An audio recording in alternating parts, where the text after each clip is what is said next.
মাশাল্লাহ মাশাল্লাহ মাশাল্লাহ। ভিডিও শুরুতে হাত জোর করে সবার কাছে অনুরোধ করতেছি, সবাই মাশাল্লাহ বলতে ভুলবেন না। ফাইনালি যে ঘুঘু পাখিগুলার ভিডিও আমি আপলোড করতেছি ইদানিং, তারা ডিম দিয়েই দিল। পৃথিবীর সব বসন্ত মনে হয় আমার ঘরে লেগে গেছে। একদিকে পাখি ডিম পারছে, অন্যদিকে আমার গাছটা ভর্তি করে ফুল আসছে, আর এত সুন্দর স্মেল আসতেছে। ঘর, বেলকনি, আর এই বেলকনিটার পাশেই কিন্তু ওয়াশরুম পর্যন্ত আমার ঘ্রাণে ভরপুর হয়ে গেছে।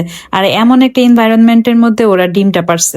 এমন ছোট ছোট অনেক হাদিস শুনছি যেখানে আল্লাহ বলছেন যে তুমি বান্দা আমার কাছে চাইবা, আমি তো অফুরন্ত ভান্ডার নিয়ে বসে আছি, তুমি চাবা আর আমি দিব, চাওয়ার মতো চাইতে হবে। তো আমার মন থেকে একটা চাওয়া ছিল যেন ওই ঘুঘু পাখি আমার বেলকনিতে আসে, খাবার খায়, কিন্তু ডিম পারবে, বাচ্চা করবে, এটা আমি কখনো স্বপ্নও ভাবি নাই। আমি কিন্তু অনেকগুলো সেট আপ করে রাখছি ওদের অনেক দিন যাবত, যারা আমার ভিডিওগুলো দেখেন তারা জানেন। তো গতকাল সন্ধ্যায় আমি বেলকনিতে কাপড় আনতে যাই, কাপড় আনতে যেয়ে দেখি সে বসে আছে। আমি আগেই বলছি সে কিন্তু সারাদিন এখানে একটু একটু আসলেও রাতে এখানে থাকে না। তো গতকালকে ভিডিওতেও কিন্তু দেখাইছি যে ও ডিম পারে নাই।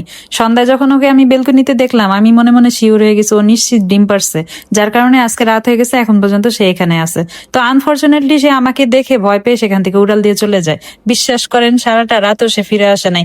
আর আমার ভিতরে যে কি একটা অস্থিরতা কাজ করতেছিল যে আমি কেন বেলকনিতে গেছিলাম কাপড় আনতে, আমি যদি না যেতাম ও তো আর উড়াল দিত না। সারা রাত আল্লাহ আল্লাহ করছি, আল্লাহ ও যেন ফিরে আসে, ওর ডিমটা যেন নষ্ট না হয়, আর বাচ্চাগুলো যেন ঠিকঠাক মতো থাকে। তো আলহামদুলিল্লাহ সকালবেলা আমি ফজরের নামাজ পড়ে আবার ক্যামেরা সেট করে দিছিলাম।